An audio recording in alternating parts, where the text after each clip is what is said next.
ways of its recovery. We will talk about it through the lives of Ukrainians, the stories of Ukrainians.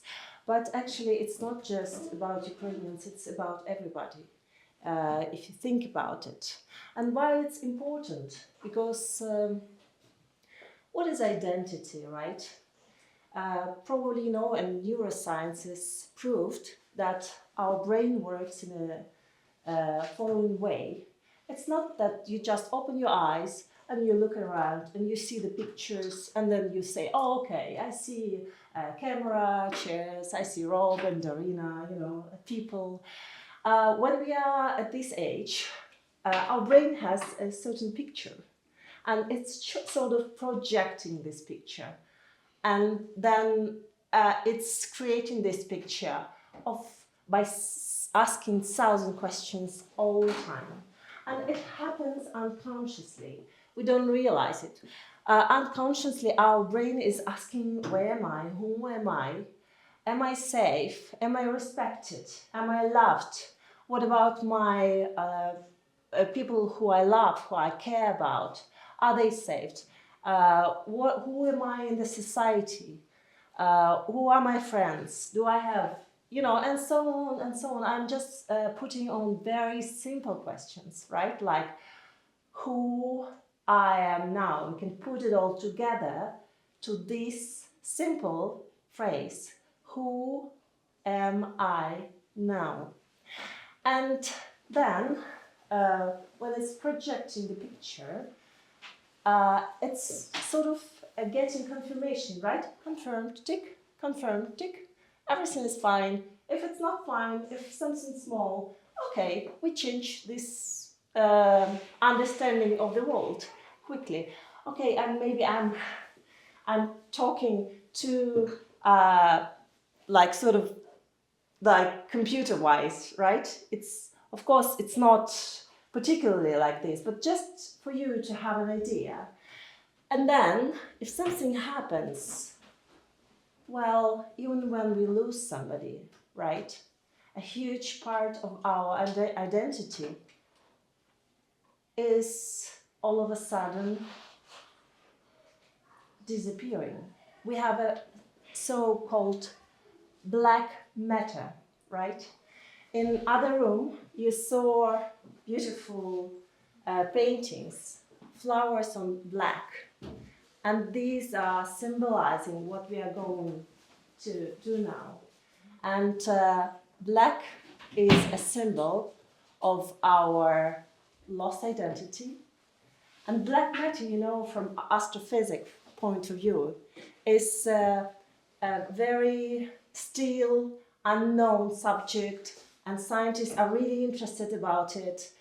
It's a bit elusive, and we don't know exactly what it is, but we know for sure that it's impacting all around, right? It's impacting planets and bigger structures. Same with our black matter. We not just have to realize that we have this issue, right? When the war started, we have these black holes inside of us. But it's also something that you couldn't see. If somebody lost, I don't know, even cut the hair, right? Have a haircut, or lost a finger or so, everybody would realize it, right? We would say, oh, you've got a new haircut, or oh, I'm so sorry, you know, what happened to you? But we would never see something that happened to our identity or to somebody's identity. We don't see those holes, those black matters, right? Even though they are. And what we would like to do during this session, during our panel discussion and conversation, we want to speak about it. We want to understand about it. We want to understand that we need to say, yes, we know, we have it. From both parts, from Ukrainian parts, We want people to realize it and say, yeah, we know, we understand now what's happening. We want it from, British part to understand what's happening too. And then we want to say, all right, we see what's happening. What should be our next step? What can we do about it? What actions should be done? How can we impact it, right? Because there are ways, and if you are expecting me to give you these ways, you are wrong. This is why we are here, and we want to discuss and talk through these ways. I know for sure that art, and this is why we have this event, combining it with art. Art is a great way to heal it and to fill it in with new symbols and with new meanings, important one, and literally get through much faster and be more content in a way, right? But I'm sure that there are other ways, and let's think about it. What else I want to say? That when you are there, when we have this situation, when you lost a part of your identity, there are two ways to deal with it. And the first one, you sort of observe what's happening around you and try to adjust to a new culture, to behave in a certain way. I don't know if it's the best way to deal with. And another way that is really, really possible for all of us is to be more proactive and do it more consciously and to make a choice. And remind yourself, I have a choice. And I choose to fill it in with this, this, and this. And that's exactly what would drive you through your days after this trauma, right? Okay, so thank you again for coming here. And I would like to now introduce you, Julia. Now, Julia, maybe you could say a few words about our agenda. Yeah. Right? Yeah. How we are going to move on. Yeah, we are very pleased to see everyone today. Thank you for coming and that you dedicate your Sunday's time to this nice conversation. And yes, we will speak about home. Who am I now? And we will go through this agenda, let's say, pretend to be agenda, yeah, opening. Opening the panel, then we will have a chance to review results of very interesting research, and then we will have a discussion.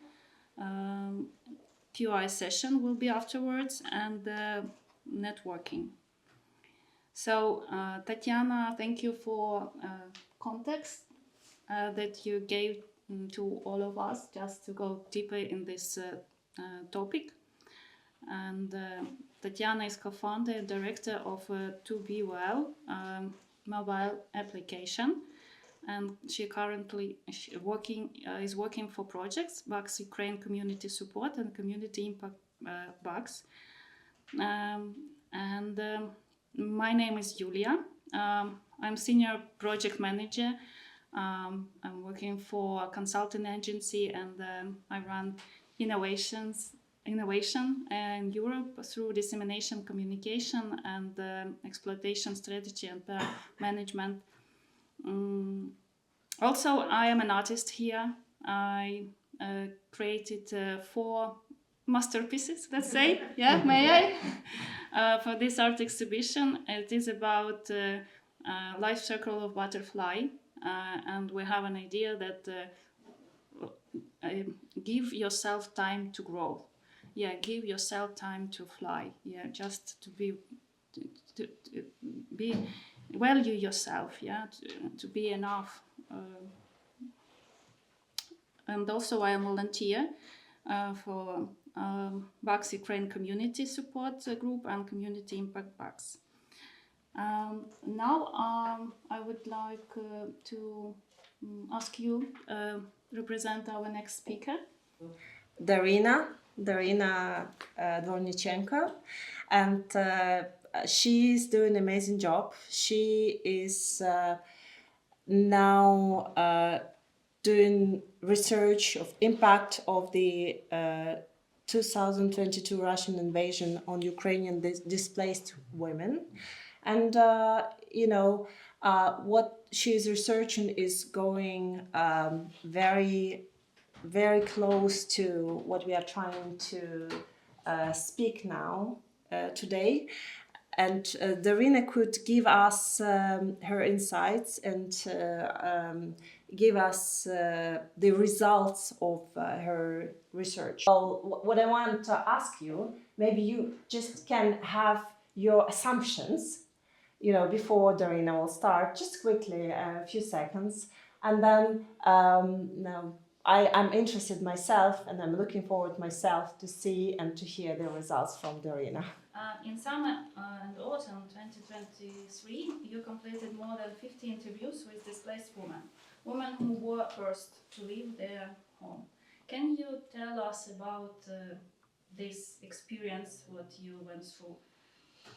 Please. Thank you, Tatiana, for your warm words and your introduction. Thank you, Yulia, for your question and for this opportunity to present the findings of my research, which I started in November 2022 when I personally got displaced with my daughter to the United Kingdom after the full-scale invasion of Russia of Ukraine. We're like trees without roots, disconnected from our homes and the people who made our lives special.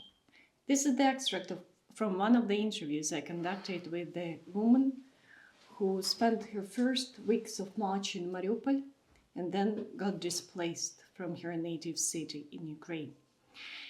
The research which I'm conducting together with Dr. Marnie Howlett, also who works together with me at the Department of Politics and International Relations at the University of Oxford, is devoted to the assessing the impact of Russia's full-scale invasion of Ukraine on displacement, particularly among women. I'd like to start with a few data just to illustrate the scale of the phenomenon of displacement in Ukraine. Internal displacement is not a new, and both actually external one, is not a new phenomenon for Ukraine. It started in 2014, and from 2014 up to 2022, Ukraine got over 1.5 million internally displaced persons. But by the end of 2023, there were almost 5 million internally displaced people inside Ukraine. And Ukraine has become the second largest country in the world in terms of the number of internally displaced people after Syria. This map illustrates, which you can see here, illustrates in how many times the number of internally displaced people has increased in each of the regions of Ukraine. For instance, in some regions like Zakarpattia, you can see that in 43 times the number of internally displaced people have increased. As for the external displacement, the picture looks even more horrifying. Over 6 million Ukrainian refugees were registered now across Europe and 6.5 million worldwide. What is here necessary to note that displacement is quite gender imbalanced, both internal and external. We're talking about internal displacement. Over 60% of those who are internally displaced are women. We're talking about external displacement outside the borders of Ukraine. In some countries, the ratio between male and female displaced persons is around 1 to 9. So 90% externally displaced people are women in some countries. You can see here the map which shows how many displaced people outside Ukraine are now and where they're mainly located. Also, we should understand that displacement is not a unidirectional, so it's not going or moving from point A to point B. Sometimes people move several times, sometimes people move outside Ukraine but then go back to Ukraine. Sometimes people move several times inside Ukraine, then go back, then go outside Ukraine, but have never been registered, both inside Ukraine or outside Ukraine, as externally displaced or internally displaced people. So we should understand that these numbers are pretty ephemeral and are not accurate in all terms. When we started the research, we set ourselves, together with Dr. Barney Hollett, we set ourselves several goals, several objectives. First of all, we wanted to uncover complex feelings of home and sense of belonging among the displaced women. Their sense of belonging in their host communities and in their home communities. We wanted to amplify the voices of ordinary Ukrainian citizens who have been forcibly displaced. We wanted the international community, just the broader public, to see the war through the eyes of an average Ukrainian woman who stayed several weeks in Mariupol when the full-scale invasion started, or an average mother of 2 children who lost her husband in Severodonetsk and could escape with one of her children from her native city. So we really hope that it will help both academics, policymakers, and broader public globally understand the experience of war for citizens and women in particular. The research methods which we are using in our research are actually both quantitative and qualitative. In summer 2023, we conducted a quantitative survey among 1,000 internally displaced women in Ukraine. After the survey, I started my in-depth interviews. So far, I have conducted over 50 interviews with internally displaced women from different parts of Ukraine, but who have been displaced inside Ukraine.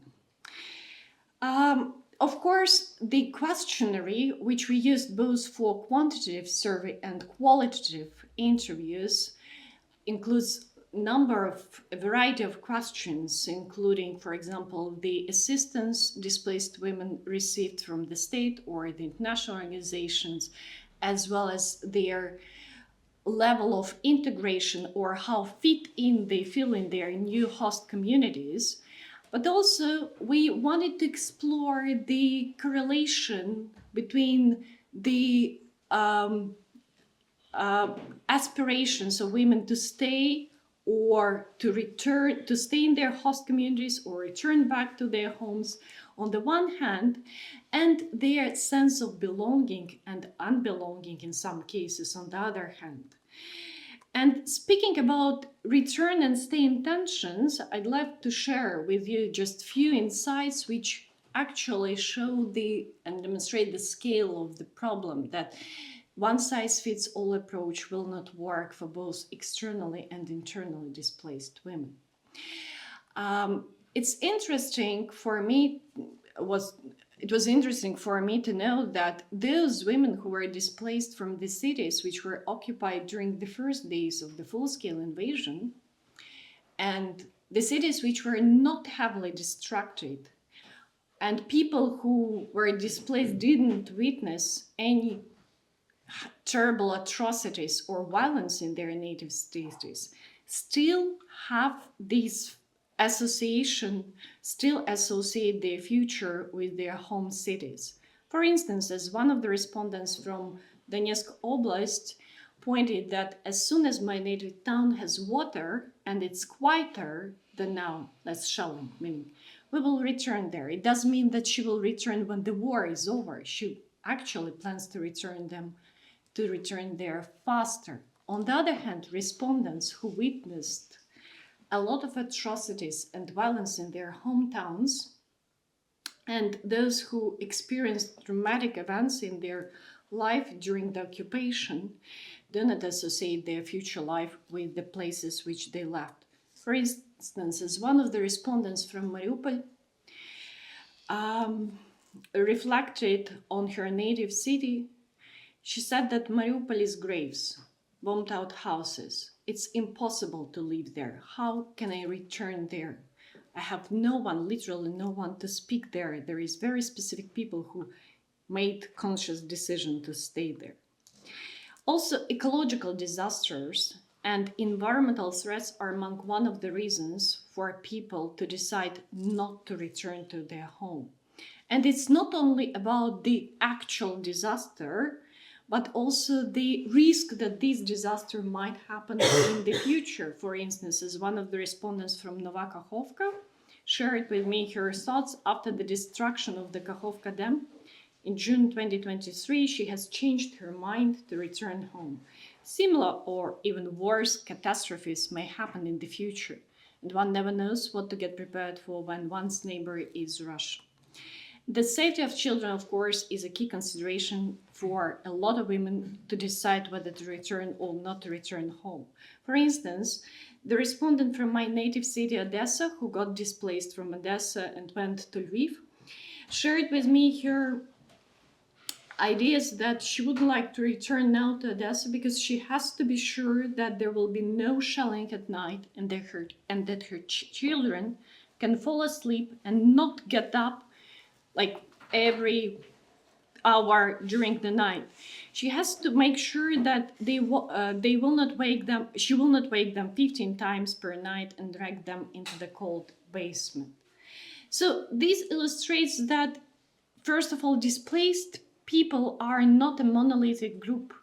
It's not a homogeneous group, and the decision to return or to stay in host communities depend on various factors, including personal circumstances, and in some cases, returning to home may be desirable, but not possible when the home is occupied, for instance, or destroyed. Well, integration may be considered undesirable, but inevitable.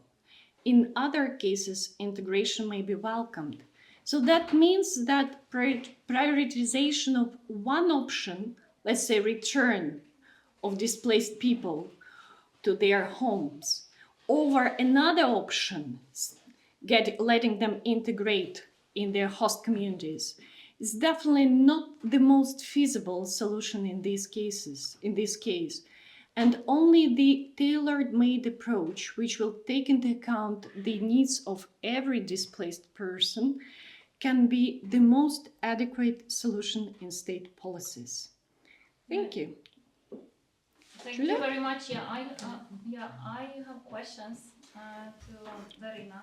I'm just curious, how did the women you interviewed reflect on their home, and what is home for displaced people actually, and how has displacement affect people?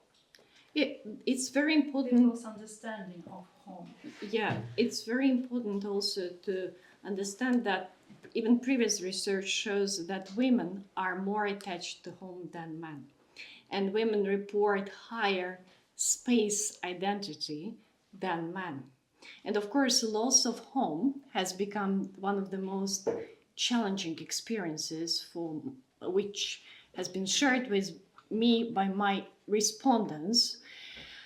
A lot of women reflected that their home is not just windows and walls. Their home is a place full of good memories or something warm, full of smells of cakes which they baked for their families, or some past which was full of a lot of hopes.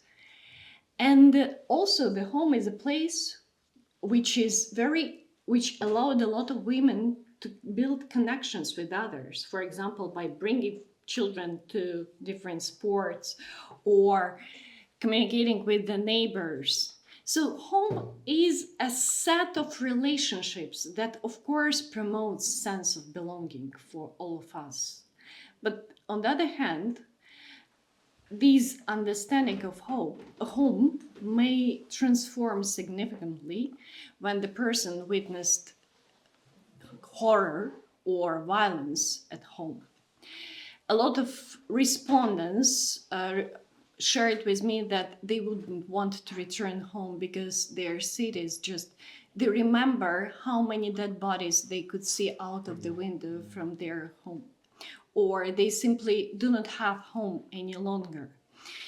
When the old image of the home is not available any longer and the new one hasn't been formed, people who are displaced have to reinvent this sense of home. What they're doing is they're trying to reinvent it in such categories as country. For instance, when I asked my respondents where they feel their home is, they didn't name the specific city or street. They told me Ukraine is my home. Others, for instance, shared with me that their home is where their husband and children are, meaning that their home is where their family is, not the physical or geographical place. Thank you for this clear explanation of the concept of loss of sense of belongings. Yeah, and I have one more question after I've read your research results. Based on your extensive interviews with displaced women, what are some common strategies they employ to cope with their displacement? Yes, it's very important also to remember that women cannot be or shouldn't be even understood. The experience of women who are displaced shouldn't be understood only in the trauma-focused narrative. Beyond this victimhood, what I can see that there is a lot of resilience, strength, there is a lot of engagement from women who were displaced. And a lot of women try to reinvent their sense of belonging and their sense of self in doing something for the community. Like some of them volunteer in the centers of humanitarian aid, others volunteer for the local councils in Ukraine, others who are externally displaced, for instance, are engaged in organizing various events for the Ukrainian community displaced as well.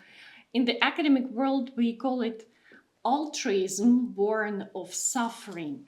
So by doing all these activities, women try to redefine their roles, try to build their agency, which goes beyond just victimhood.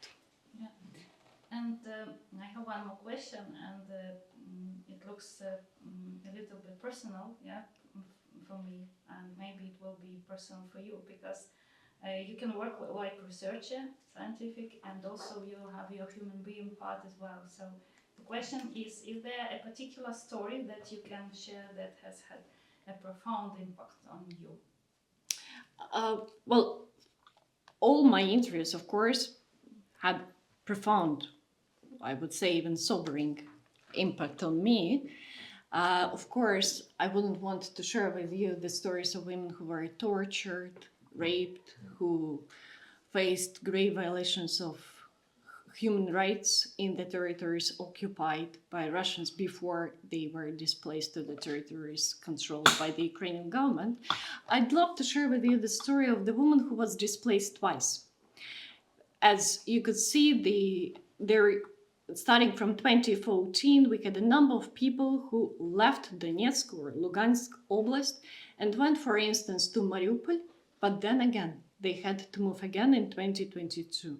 And one of my respondents was the same, the citizen of Donetsk, who left Donetsk in 2014 and moved to Mariupol in 2022. And she shared with me how hard it was for her for the first time to be displaced.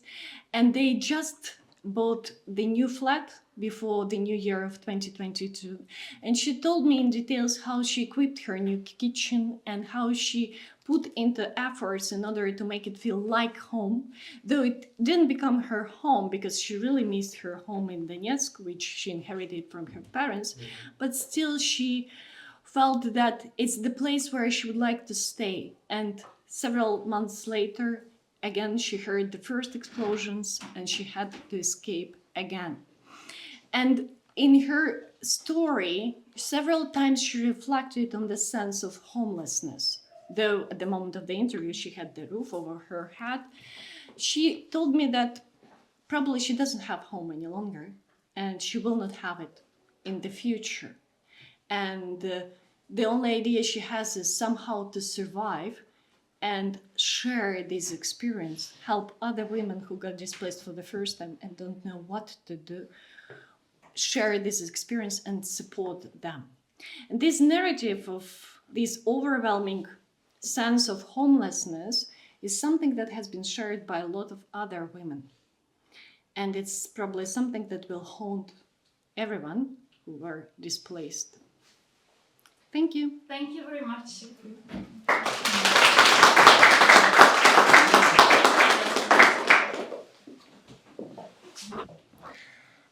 And now I want to thank Darina. It was really special for me to see it through her eyes and through the eyes of a person, of a scientist who explored it systematically, right, by asking many questions and talking to many people and also putting it through a science. And our next panelist is Anna Decek. Anna is a board director for Association of Ukrainians in Great Britain and currently serves as a deputy chair. With the Russian invasion of Ukraine, she administrated the GoFundMe Help Ukraine emergency appeal for humanitarian aid, which has raised over 3.5 million and helped set up and manage the Ukrainian Welcome Center, a joint venture of AUGB and the Ukrainian Catholic Eparchy. She is a member of the Department of Leveling Up's core delivery group for the Homes for Ukraine visa scheme and has recently received her MBE for services to Ukrainian refugees. She is a frequent panelist on Ukrainian diaspora and refugee issues. Anna has retired from a long career as a senior director in financial and investment research consulting and has an undergraduate degree in geography from Oxford University. So I know Anna already for, I think, about 1.5 years, and I constantly meeting Anna in all the events I'm visiting. And I don't know where this beautiful woman finds time for all of what she's doing. But I wanted to ask Anna a question because Anna here is a long time and she has a different perspective for the topic, for the question. And I'd like to ask a question around her background and to talk about growing up in the Ukrainian community as someone born in UK, to refugee parents after the Second World War, but still keeping traditions and identity when being young, even without the opportunity of returning to Ukraine during Soviet time. And how could Ukrainian identity be kept in such situation? Well, thank you very much for asking me to speak on the panel. Do you want me to? Okay. To speak on the panel. I think sitting here, I am one of the people who's come out of the other side. So my parents were in a very similar position. After the Second World War, there were a lot of Ukrainians, around 34,000, who came to the United Kingdom, either as prisoners of war, or as what were called European volunteer workers, who were in effect indentured workers who were taken on by the British government. Now, when I was growing up, I was born in Coventry, but the Ukrainian identity and the Ukrainian community there was extremely strong. And it is this issue of home and who are you? How did those Ukrainians and their children, of which I am one, maintain their idea of Ukrainianness, where their home was, and so on. And it's very much what Dr. Darina was saying about these people were all very intelligent. It was a political, I guess, emigration at that time because they were unable to return, or it would have been dangerous for them to return to the Soviet Union as it was at that time. But a lot of them came and were working in factories as part of the European Volunteer Worker Scheme. So how did they identify themselves as Ukrainians? They set up a lot of associations. That gave them an aim. It gave them an aim in life. It gave them an activity. And as you said, that they weren't just victims of that situation. They built families. They then developed their culture. They set up choirs, dance groups. It was really exciting doing the Ukrainian eggs, the pisanki, because somebody sent me literally this week a photograph when I was 8 years old in 1971 in Coventry, where we're all sitting and doing the Ukrainian eggs.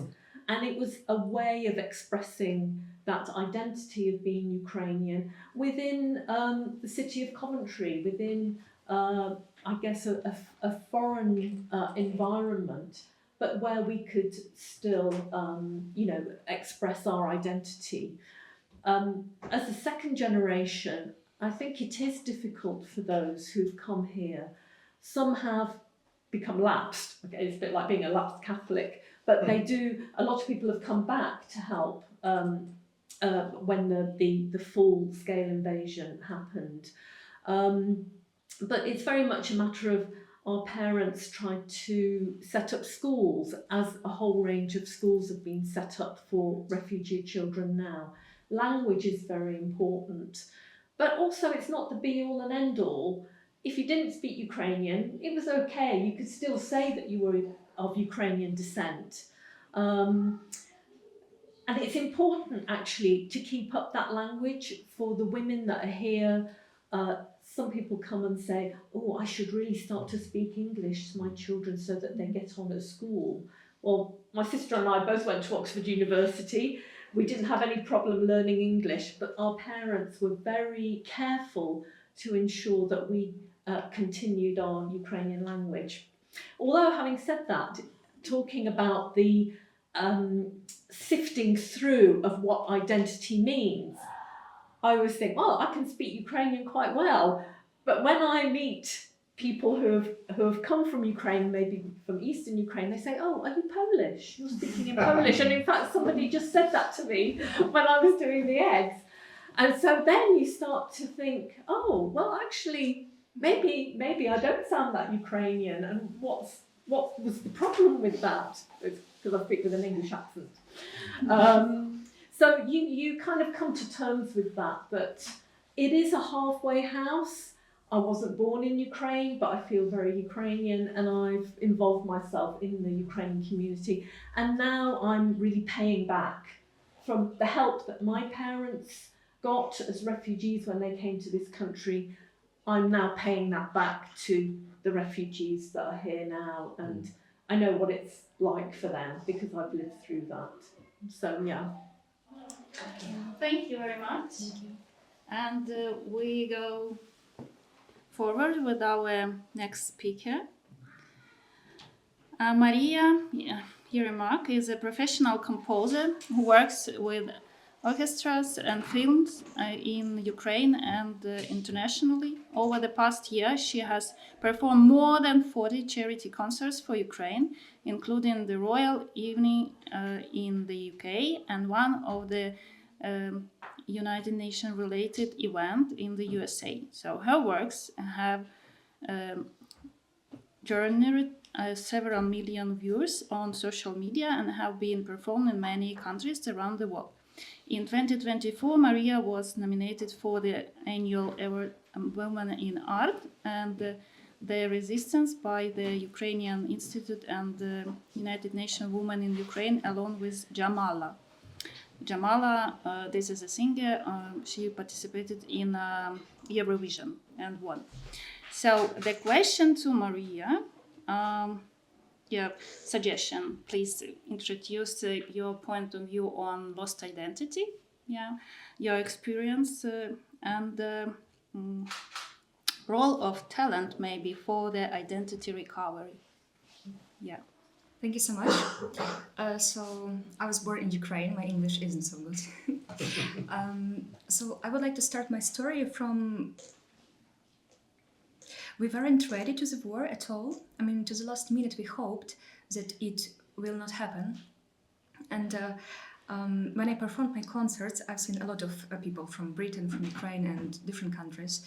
So all of us had almost the same feeling, like, could you imagine a movie about end of the world? For example, comet is coming, and you know that in 3 days your planet will be destroyed, but you need to spend these days somehow. That's what we felt every day. For example, you're going to the shop, but you don't know, should I buy food for 1 day, or for a week, or for months? The same with petrol station.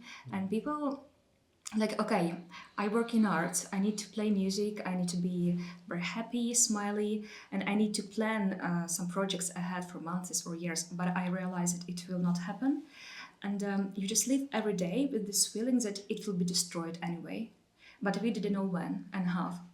So when the war started, my brother, he was just throwing me like this.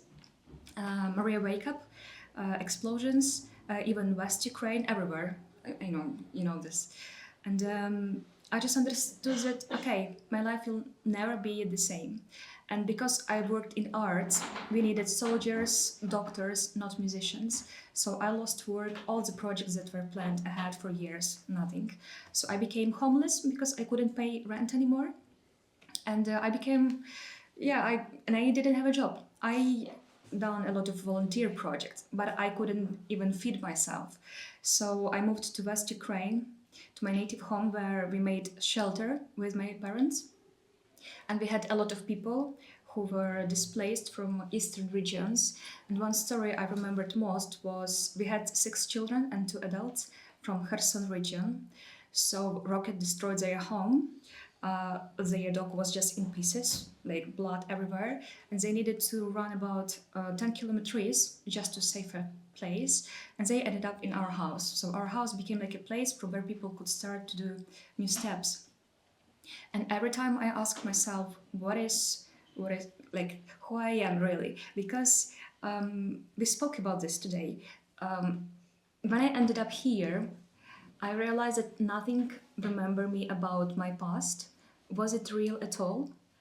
Only scars on my body remembered me, okay, I fall from this tree, okay, I've done something stupid there. But at the same time, no things around that proved me that my life was really real. Because when you are in your own native city, you could, okay, this tree, I remember we had a nice story there, or oh, this shop, we bought something there, or some people relationship, doesn't matter what. You have something you could physically feel and understand, okay, I'm alive, it's my home, I had my past. Right now, here, I remember I woke up every day at 4 in the morning when the war started for months. And I didn't realize where I am. I had feelings that I sleep at home, in my family home, but when I woke up, I didn't understand where I am. Nothing reminds me. Different houses, Ukrainian houses, they are totally different. Yeah, different view from the street. I needed like at least a few minutes to understand what is going on. And because I am a musician, I understand that okay, something that could keep me together and maybe people around me is art, because we could identify ourselves with our culture, memories, some I don't know, like story tales, fairy tales, old ethno melodies, something that could remember you about, for example, what your granny used to sing to you, yeah, when you fall asleep, some lullabies. And we started to do charity concerts where we played quite a lot of Ukrainian music, but in fantasy style arrangements to give their like new warm breath and new life. And right now with Alessandra, I'm sure you will hear today her as well. We are doing a music book collection, which we called Ukrainian Music Tales, where we want to give new life to all the ancient melodies that we used to hear in our childhood, but about culture again, and our identity. When I was young, everything I heard around was from Russia. I mean, on the TV there were Russian serials, Russian films, and Ukraine was shown like we are not good enough. So every time when I grew up as a musician, I heard that, oh, you should go to Hollywood, America, or Oxford, Cambridge, Berklee College of Music, not Ukraine. Ukraine is something like not really good. So every time I thought I'm not good enough because I'm Ukrainian, because I can't have proper education. Yeah, people in Germany or England say, yes, they have beautiful institutes. We even don't have equipment. Yeah, I used to be a composer, and we didn't have, for example, some computers where we write music or things like this, and it was wrong, and it's so sad that we realized it only now when we lost everything, and we started to dig out what was in our past, who were our ancestors. Because, for example, my family story. My granny's family was replaced from Poland. I mean, displaced during the World War II. They needed to start new life here. And again, my parents, 90s, Ukraine became independent. So every new generation, we needed to start from scratch. And for example, I don't want to really compare countries, but you start your life from nothing. You need to not just to, I know you don't have parents' house or car or so or enough money on the bank account, just zero. And from this zero, firstly you build your, I don't know, like flat. After that car, after that, I don't know, some things in your house, and boom, it's destroyed again in one day. And it's so hard to do it. So again, at least for myself, I realized that music can't die or art can't die. Everything could be destroyed, but at least I could keep some strength inside me. And we've noticed that a lot of songs became very important for Ukrainian people when the war started. Like Uluzi Червона Kalina, for example. People used to sing it everywhere, and when we need some motivation or strength, it gave us this feeling inside that we are united, we are connected. When you have thousands of people, they are singing together. We have nothing, but we have our strength and wish to live to continue. So yeah, that's why I think that our history, our past, even embroiderings or paisanki, it's something that could give us our identity, even if you don't have our home. And that's why here we like artists, we are trying to rebuild our culture and try not to forget for what we are fighting for. Yeah, thank you so much.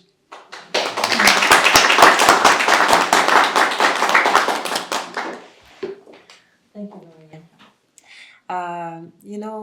Probably those of you who've been to our musical storytelling part know that it's a collaboration of two beautiful women, Maria and Alexandra. They've done a lot of projects together, and Alexandra is also a person from the world of art. And if Maria is about music, Alexandra is about literature and art. But it's not just this. She is also communicating every day with lots of Ukrainians because she has her own blog, and I believe that she has a lot to share with us. And Alexandra, I would like to ask you, what are your perspective of identity? How do you see it through what you do and through your communication with Ukrainians as artist and as a person who wrote Ukrainian books? So we have new Ukrainian fairy tales. Thank you. Thank you so much. It's hard to talk about it because I'd like to continue Maria's story about losing everything, because being an artist, it's not doing something that is needed at first.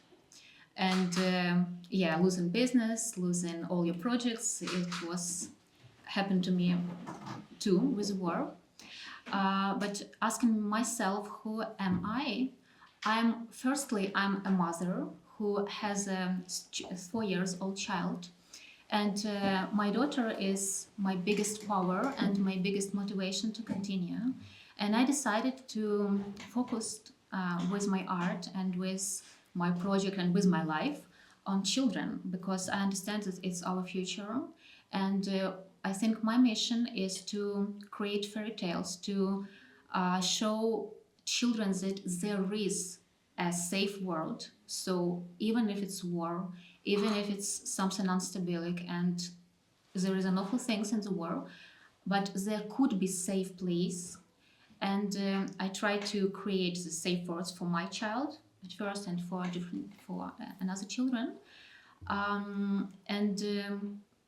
think like art for me, it's not an escapism. It's just I consciously trying to go there and sometimes to hide there, because asking myself, who am I? I'm Ukrainian and I'm an artist, and using art I can save my Ukrainian roots.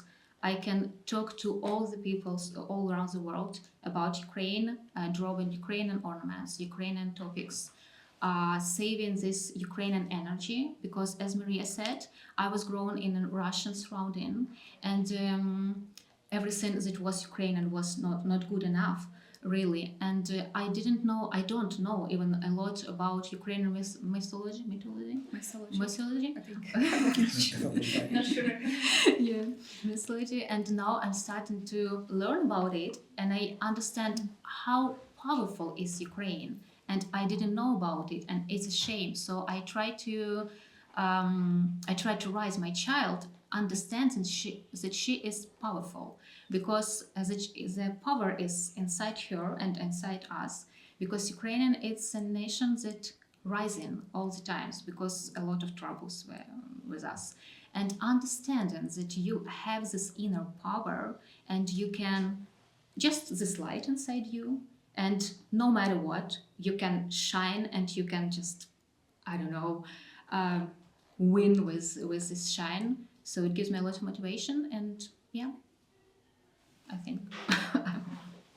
Or yeah, thank you. Thank you very much, Alexandra, for sharing this.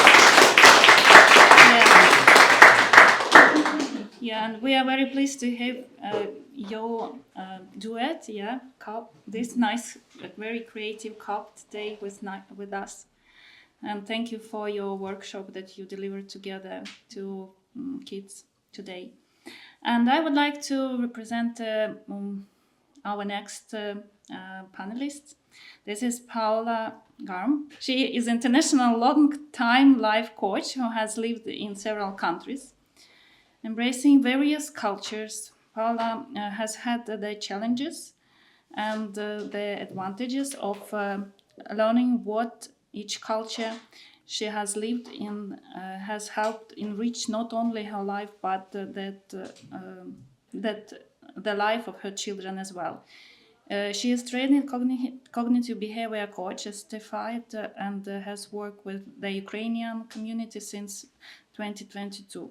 She works with many Ukrainians and families using emotional freedom technique, a type of tapping, and matrix method. So I have a hard question to Paula, special one. After two stories, what we heard from our previous speakers.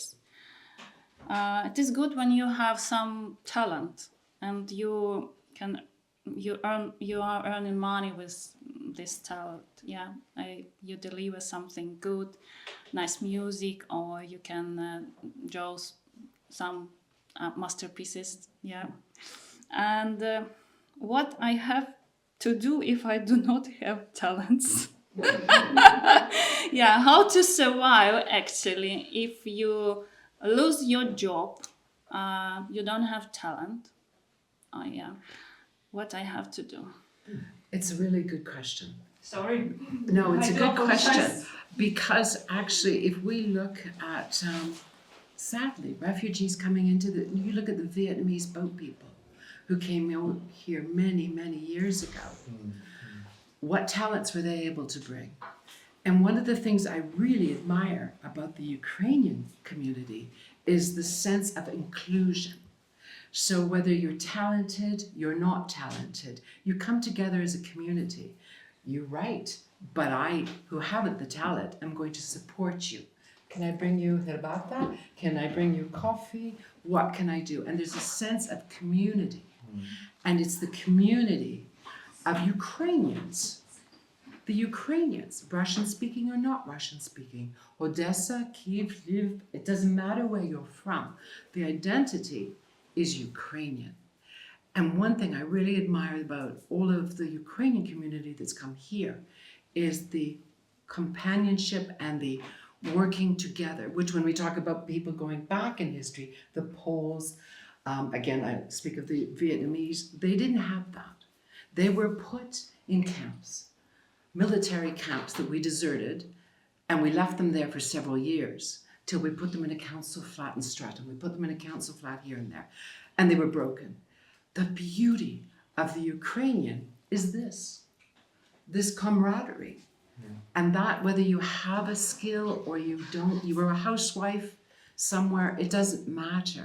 What you are doing should be admired, right? You taking it and you're working it together in community. And I have stories. I work one-on-one a lot with Ukrainians, so some of the stories I know intimately. And there are countless stories. And watching mainly women, and the other one are children, suffering and still suffering. How many times I provide the psychological help with the trauma, but to see another Ukrainian come and say, come, let me help you. Let me include you. Let me make a barbecue so all of you can come. And the food that everyone brings. I mean, food is a culture. The talking of food and the pride that the Ukrainians develop, this helps heal. And I don't want anyone to undermine that ability to help heal, help with the trauma. That is all true. But having community, having that ability to say, I don't care where you came from in Ukraine, it's the Ukrainian flag, come eat with me, or, just share with me. I work with Ukrainians in Italy, I work with Ukrainians in Poland, I work with Ukrainians in Canada, and the mass bulk have been Ukrainians here. And it's a struggle that I see in all the countries. Poland is a little different because it's always my grandfather or my grandmother was Ukrainian or someone was Polish. So we see that a lot. So it's a little bit easier of a blend. So the heart is there. People listen to the stories and they tend to share the stories. Canada is very far away. And so it's very hard. What they're doing is mixing more with the Ukrainians that have been out there for a long time. So the roots are different. And as we know, when you leave a country a generation ago, it's a different shift than if you're living in that country all the time, right? The country evolves as you live in it. If you're an immigrant into a new space, you hold the old Ukraine. So the stories, the books, all of this will evolve. And that's beautiful. And just on a personal note, I am Polish. And I'm British, but I am Polish. And my name you heard today was Paula Garm. It's not Garm. It's actually Garmulewicz. to try and assimilate with the British culture, excuse the language, but when my father was immigrating here, he couldn't understand what it's Gorovich, son of a bitch, I've had enough. And my father didn't know what son of a bitch meant, but he knew it wasn't nice. And that was the immigration officer. And we became Garm. We shortened Garmulevich to Garm because we wanted to assimilate with British culture. So this is a story of pain that goes back with our fellow humans, the Ukrainians, to the Poles, to back, right? I can only say I genuinely have great hope for Ukrainians moving forward. That sense of community is so strong. And we made some mistakes. We should have at least had 2-3 days of training about Ukrainian culture before we hosted you all in our homes. I agree. Right? We didn't know. I mean, I can tell you stories that are laughable now, but taking Ukrainians to the Russian Orthodox Church, because it's kind of all the same, right? Taking them into a Polish grocery store and then saying, well, they don't like Polish food. And I know that's not right. So the English were never trained, or the host was never trained that they're not going to pay £4 for a piece of meat that they can buy at home for £1. They're not going to do that. It's a cultural thing. So we could have done more. And if you want to do England a favor, help share those stories. So on the next wave, we know a little more. We know a little more ways to help and support. And I think that's important that we work together. So Ukrainians, A+, what you're doing as a community. I've attended a series at Oxford University on your history, on your mythology, on your music. It was so empowering.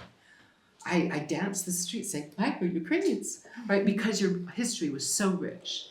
I wish it had been encouraged to more British people to know that, because it's hand in hand that we'll be able to sort these things out of assimilating, growing, and being healthy Brits if you continue here and your children continue here, or if they go back to the Ukraine, as I know some have with their children, that they can take things from here that are of value and take them home.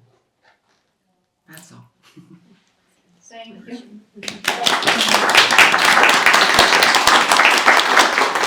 So what was heard? If I don't have a talent, I can serve coffee, right? And tea. And tea, yeah. And I will be a helpful, You're part of a community. yeah, and part of the community. But you know about the coffee? I went to a workshop, I don't know, Tanya, whether you were there, where Pret a Manger was saying we can go to Lviv and places like that and train people about coffee. And I said, forget it. Lviv is the best coffee in the world. Pret knows nothing about that. So, yes, coffee is important in Ukraine. Exactly. Agree, confirm, because I am a coffee person, I'm not tea person. Yeah, I can have some tea before night. It will be herbal tea. Yeah. So next, thank you, Paula. Yeah, thank you. And the UK's community did great job for us. So do not apologize. Yeah, it is just some cherries. It would be cherries on the top. Yeah, but you made a big cake, for us. Thank you. Next panelist, Rob, is a volunteer for Bista Ukrainian Community Support Group. But for me, Rob is musician because he sent this picture. Yeah, with guitar. So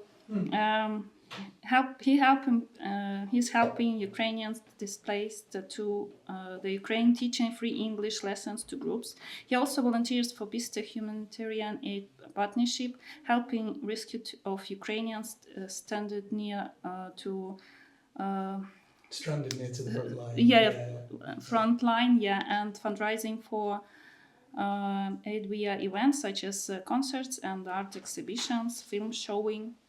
And Rob is a strong believer in sharing culture, art for the joy of all, as a musician, has learned to play, sing 15 Ukrainian songs so far. Yeah, and has learned to cook vareniki, rohaliki, and borscht. This is Ukrainian beetroot soup. Also, his day job is the application of algorithm and system thinking in fields as diverse as AI, machine learning, international development, data analysis, and latest research in the optimization of team working to solve highly complex tasks. He has 2 master's degree and nice family and 2 kids. Yeah, so I have a very special question for you. Okay. I think it is not so hard like previous one to Paula. Yeah, I'll make it hard. I'll make it hard. Okay. but yeah, I would try to make it hard. So Rob, if we speak about difficult problem and issues, yeah, solving what we have to solve, yeah. What is the roadmap for the identity recovery? Yeah. Okay. So first of all, just to go back to your previous talker and ending bit there as well, everyone has a talent, Julia. Everyone has talents. If you don't know what talent you can use, for this. if you don't know what talent you can use in a new country, then start with serving coffee and work. You know, you've got to start somewhere and then go from there. But, I needed to make everything neck, you know, when I asked the question. Okay. Yeah. So I'm a scientist and a musician. I do a bit of philosophy on the side, as everyone should, because philosophy is important. Philosophers down the ages, from the Greeks to Hegel and Rousseau, have grappled with what identity is. And the common understanding is that you only ask the question, who am I, when there is a difference between your current inner core values and what your external landscape is. So normally in your everyday life, if you're not suddenly displaced by war, those are going to match pretty well. Suddenly you're displaced by a war, what's changed? There's suddenly this huge vast gulf open between what your inner core is, your being, what you're used to doing every day, and what you should do. So you're surrounded by a different language. You're not surrounded by your own cuisine, your own art, your own culture, your own television programs, people you don't know. You can't do your old job there. This is a huge range of things. As was mentioned, I since April of 2022, when the first Ukrainians displaced came across to the UK and started appearing on where I live on the Yucatan in North Bicester, we started running free English lessons. And within a couple of lessons, you could see a lot of these things coming up. And the number one that I didn't actually include in that list that I just made deliberately so I can raise it now is security of what is home, which has been raised already. Security is an amazing thing. That feeling of I have a roof over my head, I know it's this place. One of the worst experiences I've been through in the last 2 years, and it's happened 16 times now, because of knowing the community, the 150 plus Ukrainians that live in Bicester and around, is that conversation where a Ukrainian mum comes to you and says, and you can see in her face something's wrong. My host has just said we've got to leave within 2 months or in 4 weeks, or I've had an argument, we need to be out in 2 weeks, help. Because the councils do what they can, but when that originally started happening in November of 2022, the council were just not ahead of the game. And the first wide-scale meeting they had on it, they had the person there who was 3 days away from being made homeless. And their host had been emailing the council for 2 months saying, can you help, and nothing had happened.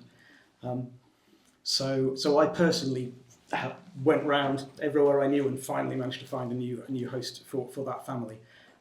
But I then went to the council and said, look, you've got to get ahead of this. We need to have a system. We in the community, working with the community, will tell you as soon as we know, and we'll find out when the end dates are. We'll email you as soon as we know anything. You have to set up a team that's doing this in advance. And thankfully, it's gone a lot more smoothly since.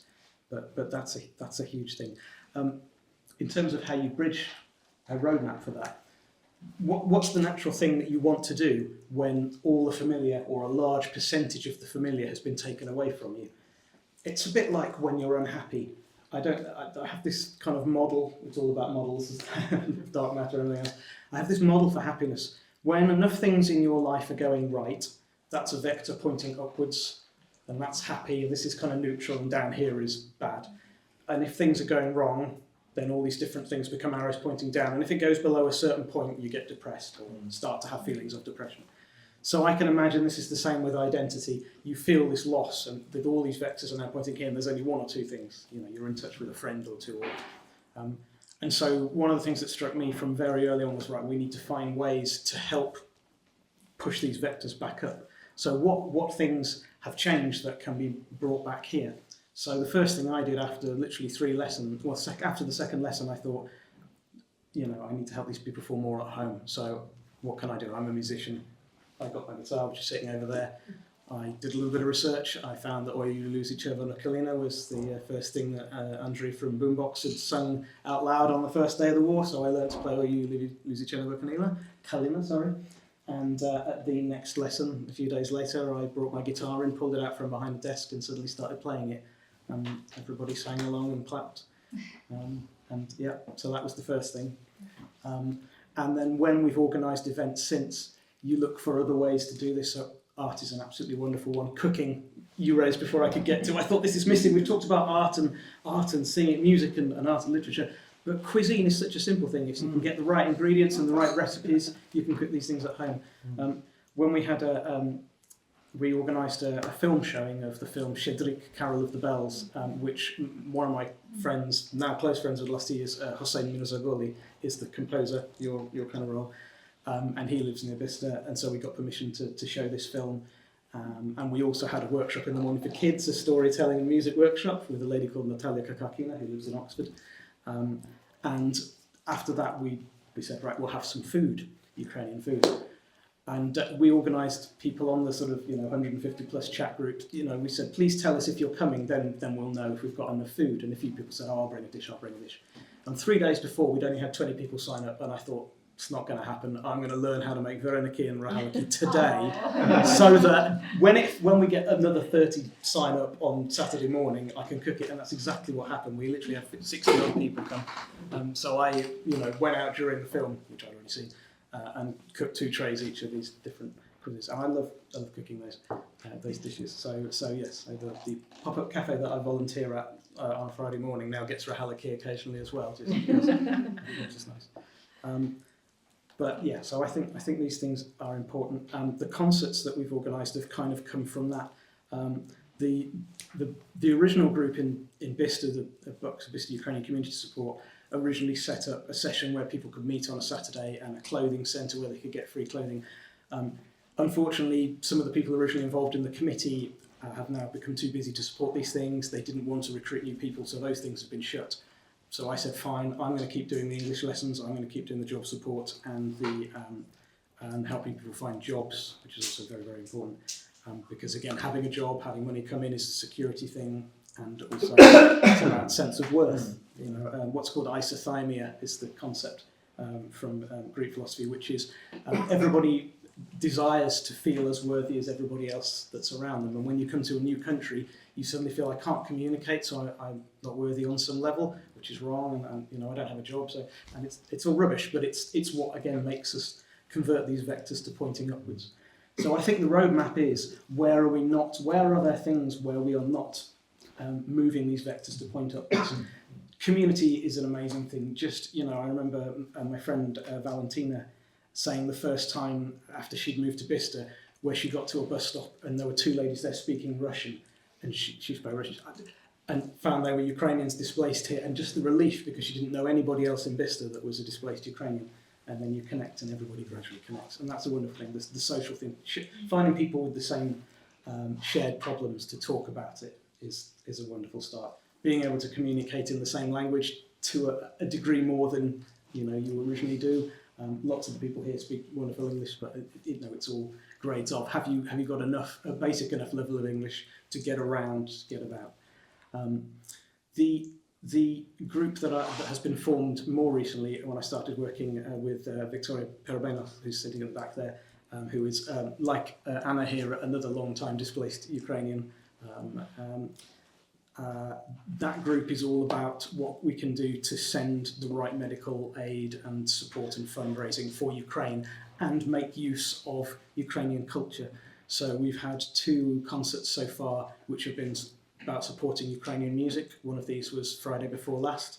Unfortunately, some of the Ukrainian performers got colds and bugs and couldn't sing, so I did most of the Ukrainian singing, but that's okay. But the previous one, we had something like 11 different Ukrainian songs, and lots of different Ukrainians, including Hussein, came and sang, and Valentina and Natalia, and lots of people singing a few of their choice songs from across the history of Ukrainian stuff. I have been bought many cool Ukraine t-shirts by people, which is wonderful. Lots of Russian chocolate has come back and has ended up in my home and has been subtly given away to other Ukrainians, but Russian chocolate is excellent. And I've been bought history books as well, and I think everybody in Britain should read Sergei Plokhiv's Gates of Europe. I think is probably the best book to cover all the history, because the more you read the history of Ukraine, the more you realise how similar it is to the United Kingdom in a certain way. It's subtly different. There are some absolute similarities, though. For example, you guys were invaded by the Vikings as well. Who'd have thought it? How they got there and there, across thousands of miles is amazing. Yeah. But Britain was originally invaded by the Angles, the Saxons, the Normans eventually, the Vikings, and you guys have been invaded from every which way, left, right and centre. And the other thing that book really gave me was the focus on the fact that the Russian mindset has not changed in the last 150, 200 years. And that's the thing that really needs to change, and the world won't be safe till then. Yeah, one more minute. I didn't have much more else. I think the thing that we can do, the thing that is wonderful about Ukrainians discovering their culture, sharing it with British people that like learning about it and sharing back, and you get this mix. Culture is not the same as nationalism. Nationalism is when bad things happen and you go and invade other people. Culture is an identity of what you grew up and the history of the area you're in, which is a wonderful thing because it just enriches us all. And I think that's all I want to say. Have I helped there? Slightly? Yeah, thank you very much. Yeah. And I have an idea. You are very integrated in Ukrainian culture. Yeah, very much. And I would love to take an interview. Yeah, like you said, for a project maybe when you will give some tips for Ukrainians how to integrate in the UK society. Okay, yeah. I'll try. Can I make one quick point that you brought up, Rob? And you brought up was that there's a sense sometimes of inferiority, and that is what an oppressor does to another culture. That's exactly so that's important to remember. So if there's a sense of inferiority in being Ukrainian in any way, oddly, can I hope to let you see coming here and being strong and being Ukrainian is actually a really good way to heal them, because the oppressor is not here telling you your culture is inferior. Coming here in the first place is an incredibly brave thing to do. He's changing your life. There's nothing. Can I just pick up on one last thing that you mentioned as well? I have noticed there is some tiny margins within the Ukrainian community who are not entirely integrative. And I just wish all Ukrainians to not engage in silent language bashing for those that only speak Russian or speak Russian language first. It's horrible. I've seen it on communities in London, in Birmingham, and unfortunately it reached Bicester a couple of months ago. It's anybody who comes from the very far west of Ukraine and believes that the Ukrainian language should be spoken by all Ukrainians, you'll probably get your wish in 30, 40 years, maybe a little longer. But it's not going to happen overnight, and it's only when I first saw it happening on chat groups that I realised that all the people that I knew on those groups that were Russian first speakers or Russian only speakers, and Russian only speakers are 30% of Ukrainians, and that was in a survey done in February 2023 by the Ukrainian Harvard Society, and it doesn't include the occupied regions. So 13% Russian only, 30% of Russian first, but Ukrainian as well, and 56% of Ukrainian. And is it just But a few words? No. I was born in Donbass, is just at abroad. I was born in Donbass, I left Ukraine, I used to live in Poland, I have Polish passports, and I think my Polish is better than Russians. But I had exactly that problem, because Ukrainians try to separate me because I don't speak Ukrainian. I can't. Is it just the problem comes that you have maybe a tiny fraction of a percent that come from Lviv or even further west that think get rid of anybody that speaks Russian because Russian is bad as a language. And you also have a small percentage of people that have been traumatized, maybe escaping via Russian border camps, who actually hear Russian and it triggers something. You can't deal with this problem, but you can't silently bash 13%, you know, which is millions of people. I think you do have to understand though why those areas are Russian speaking. It's a whole different conversation, which probably this isn't really the place. No, it's to not, and I discuss agree it it's a can of because worms. But again, that same it's topic. a lot of It's really, issues there. I appreciate that you touched this topic, because this may be a topic for another in conversation, and believe me, it's a lot to discuss with Ukrainian, with British people, etc. And now we are a little bit short in time, and you know, we are spoken about children, right? We've spoken about communities, and I want to introduce you Mim. And Mim is a play and creative art therapist working with children from 4 to 18 years old. And Mim been supporting the Ukrainian hub in Aylesbury. I know Mim for almost 2 years. I met her just when I came to the UK. And through the work at Vineyard Storehouse, they also offer play therapy and creative counseling to Ukrainian children to support their mental health. And many of the children are finding British culture so different that they are developing masks to cope with the challenge of blending in to a new culture. So Mim, could you say a few words? How do you see is identity and identity loss are within Ukrainian children, and how they are coping with that? So obviously I see the children that are struggling with that. So I'm sure there are lots of children who are doing a really wonderful job of coping really well with it. And I tend to see the ones that are struggling with that. And so it's really interesting. And there was one of the joys of running the Ukraine hub, like you do in Bicester and I do it in Aylesbury. We seen the children come, and then, you know, with no English, and they haven't needed to learn it at home. They've learnt it just naturally, so naturally. It's been beautiful to kind of just see them just absorb it. And I remember one child I was talking to in English, and she was talking back in this the most beautiful English, and then I went to her mum and I said, "Oh, Maria's English is amazing," and Olga looked at me, she was like, "Is it? I've never heard her speak a word." I'm like, "Yes, you don't need to worry about her at all. She's going to be absolutely fine." But they were one of the families that actually then went back because they really missed Dad, and they struggled to be not with Dad, and that was really hard for them. And I think that's the biggest challenge that I'm seeing with the children, is they're not with their fathers, a lot of them, and to live life without your dad, and you know that your dad and your grandparents are somewhere else, and you know that they're not in a safe environment, and you know that's where you've come from. That's a really hard thing to live with. So yeah, I'm seeing children that are having to be very different when they're with their peers, and trying to fit in and not wanting to stand out, and yet, of course, they stand out with their beautiful culture and their beautiful roots, and yet it's so hard when you're growing up. We all remember being teenagers. We all remember being little.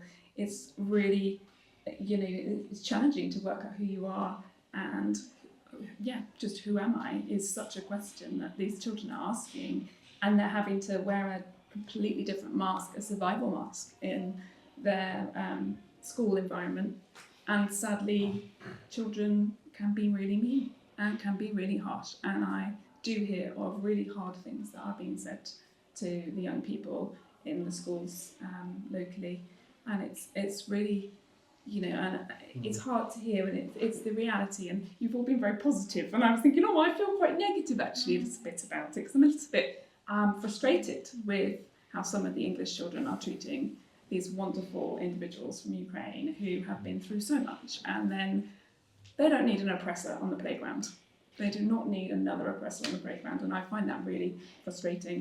But it is an absolute privilege to sit with them in the play therapy room, and play is a universal language, so whether the child does have English or not, we're still able to engage with them and play with them, and it's such a unique style of therapy that uses the creative art, uses the music, uses the story, uses everything, uses puppets, uses role play, I've played a lot more war games than I have done in my previous years of doing play therapy.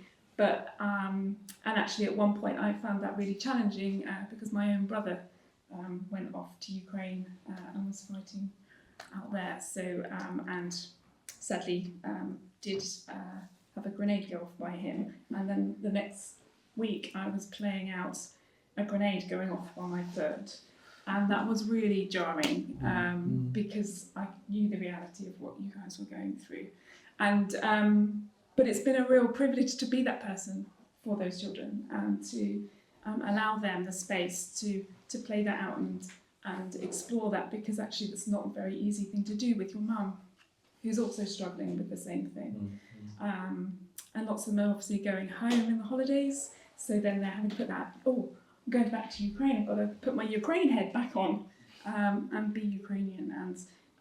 And I feel like there is an element of having to not be Ukrainian when they're in school and when they're with their peers.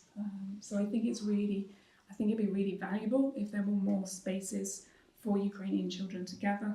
I know that there are some, but more would be really valuable so that they can feel more at home, because you're always going to feel more at home with your fellow language, eating the same things, talking the same things, going through the same things.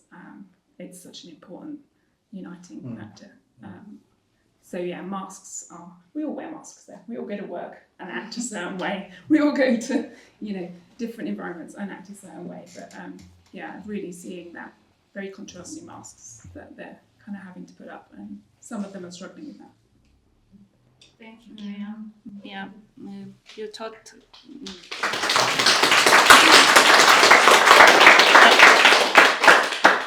I have a daughter. She's 5, almost 6, and you taught quite hard topic for me as well, because when I look at her, I actually don't know is she Ukrainian, she British local, because she speaks English much more better than me. Her pronunciation is absolutely local from Winslow.